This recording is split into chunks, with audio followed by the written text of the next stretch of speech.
Hello, Alabama. A big question hangs over the Alabama program right now. Does veteran coach Saban not believe Bama will finish well in the championship? Let's see what's new. But first, if you like the channel, support this idea and become a channel member to get access to exclusive Bama badges and videos. Nick Saban, even away from the sidelines as Alabama's coach, continues to be an influential and respected voice in the world of college football.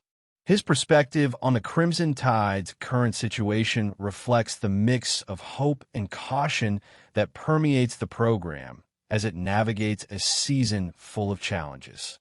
Saban's statement during his appearance on the Pat McAfee show not only highlights the team's technical ability, but also raises fundamental questions about the mindset needed to overcome the adversities that are still to come. Alabama, with only 3 games left in its 2025 schedule, is in a crucial strategic position. It controls its own destiny. Even if a loss against Oklahoma or Auburn complicates its plans, it shouldn't necessarily take the team out of playoff contention. However, as Saban emphasized, success doesn't depend solely on physical or tactical skill. It also depends on something more intangible: the collective mentality of the group. Saban brought up a critical point by mentioning the phenomenon of "poor me," an expression he frequently used during his coaching career to describe the moment when an athlete or team begins to succumb to self-pity. This condition, often fueled by physical fatigue, accumulated injuries, or the emotional pressure of a long season, can undermine the performance of teams that, on paper, have everything to shine. In Alabama's case, this concern takes on special dimensions given the brutal sequence of games they have faced recently. Consecutive matches against high-level opponents demand much more than physical strength. They test the mental and emotional resilience of each player. "They've been through that tough phase," said Saban, referring to the intense clashes Alabama has faced so far.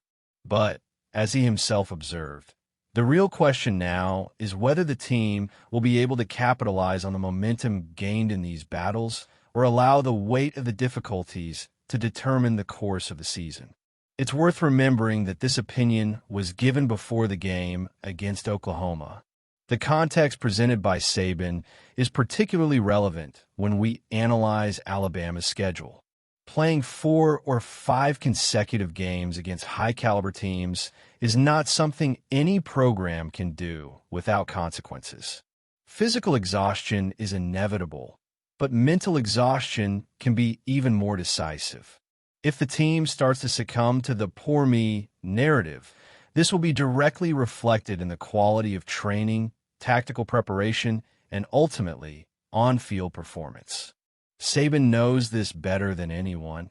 It was this attention to detail, combined with his rigorous discipline, that made him one of the most successful coaches in the history of the sport. However, there are reasons for optimism. Alabama has a deeply rooted culture of excellence and resilience, shaped over years under Saban's leadership. This mentality doesn't disappear overnight, even with a change of command on the sidelines. Kalen DeBoer, the current coach, inherited a program that thrives on high competition, and it's up to him to ensure that this legacy is maintained. Saban has made it clear that he expects Alabama to overcome these internal and external challenges. He hopes the team will show, in the coming weeks, that it lives up to the expectations that have always surrounded the program. This message, coming from someone with so much knowledge and experience, serves as a powerful reminder. Alabama is not just another team fighting for a playoff spot. It can do more. Nick Saban is back in the spotlight of college football, and this time not because of a dominant defense or another Title I in January, but because of something no one imagined seeing so soon: his name circulating again in the coaching market. And as strange as it may seem to Alabama fans who saw him transform the program into an almost mythological powerhouse, the buzz took on real proportions this week when an update from betting houses place Saban as the second most likely name to take over at LSU. It's almost impossible to separate Saban from the greatness built in Tuscaloosa. Even after his retirement at the end of the 2023 season, his impact remains so strong that, in many ways, he never ceased to be part of the machinery that keeps Alabama a national benchmark. But since then, Saban has reinvented himself. On College game day, he quickly became a central presence, offering sharp analysis, behind-the-scenes stories, and above all, absolute credibility. It's no coincidence that he took home a Sports Emmy for breakthrough talent, an achievement that only solidified the idea that, even away from the sidelines, he continues to shape the sport. Still, when a name like his emerges on the market, the whole country stops to listen. LSU is going through a decisive moment, and, as expected, speculation began pointing to a possible return of Saban to Baton Rouge. First as a whisper, then as a hypothesis, now as a possibility backed by numbers. Kenny Dillingham is the favorite with odds of plus 300, but Saban appears right behind with plus 400. Buffalo Bills offensive coordinator Joe Brady and Lane Kiffin of Ole Miss complete the list, but none of them evoke the same emotional and institutional weight as the retired Alabama coach. And that's where the eyes of the Crimson Tide inevitably turn to the situation. Saban is not just a sports icon.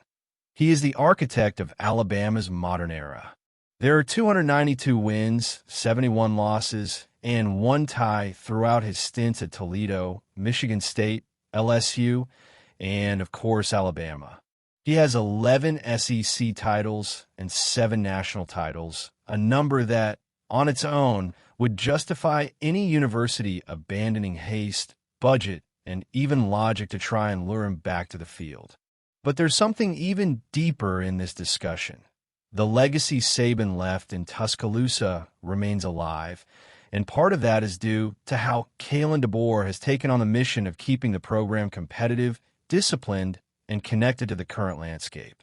DeBoer never tried to be Saban, and that's precisely what gives him legitimacy. He understands the magnitude of the legacy, but works to write his own path.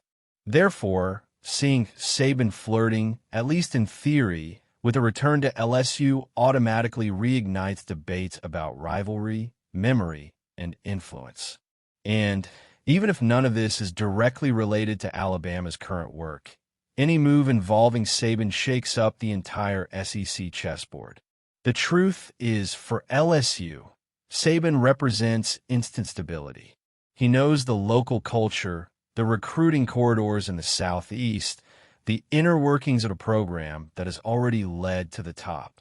Furthermore, his credibility among donors, administrators, and athletes is practically automatic. What once seemed impossible began to take shape after the updated stakes. And, in the very special world of college football, when smoke appears, experienced observers know something is simmering behind the scenes. The process of hiring a coach in a Power 5 program usually varies considerably. In some situations, decisions are made in a matter of days. In others, clauses, postseason, terminations, and evaluations are discussed for weeks. LSU isn't standing still.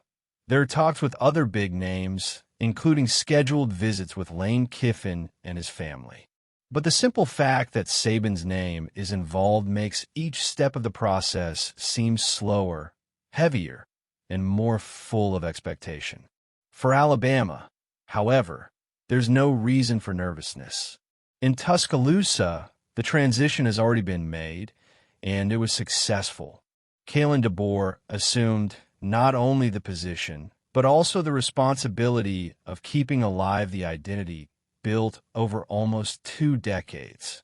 And so far, he has managed to balance tradition, modernity, and competitiveness, something few coaches could achieve, especially in the shadow of a giant who, even retired, continues to be the talk of the country.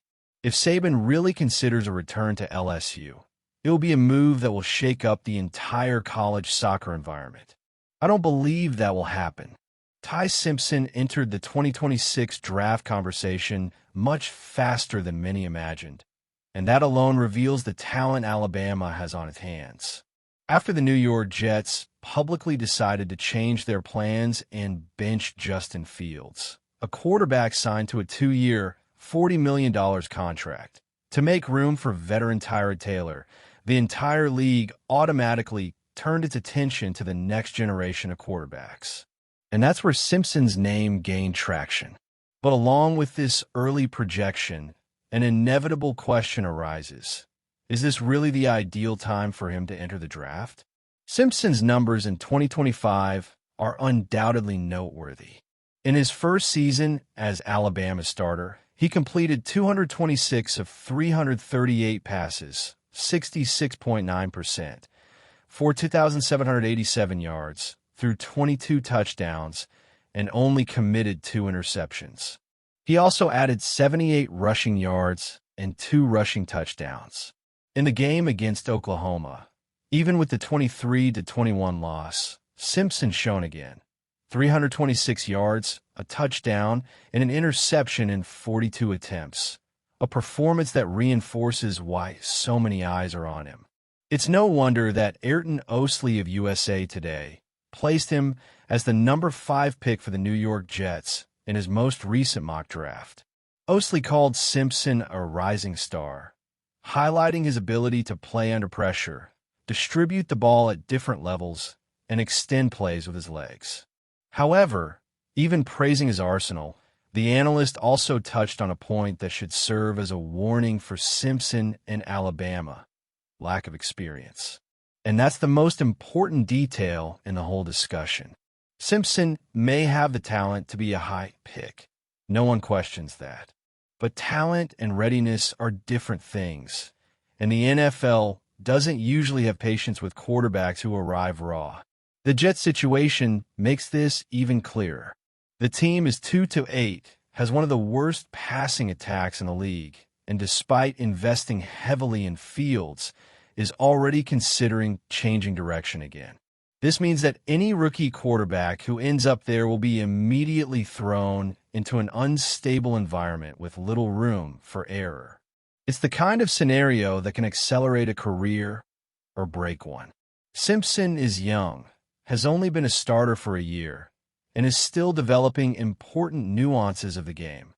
Post-snap reading, anticipation against complex defenses, and timing in crucial moments. He has evolved very quickly, but there is clear room for further growth, and Alabama is the best possible place for that. Not only because of the technical and tactical support, but also because of the competitive environment, the high-level repetitions, and the direct work with Kalen DeBoer, whose specialty is precisely polishing quarterbacks. It's understandable that the projections attract attention. A top 10 NFL pick changes any athlete's life. But there's a difference between being on the list and being fully prepared to take on the weight of a professional team desperately seeking a savior. Recent history shows what happens to young quarterbacks who enter the team too early. Instability, constant changes, switch systems, and immediate pressure for results.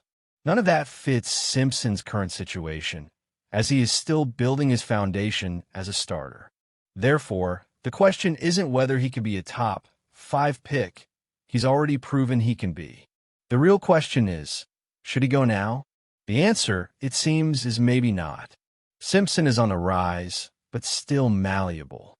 Another year in Tuscaloosa, deepening his experience, correcting details, accumulating snaps, facing different SEC defenses, and consolidating his leadership within the program, could put him on a much safer level and much less vulnerable to being thrown into a chaotic scenario.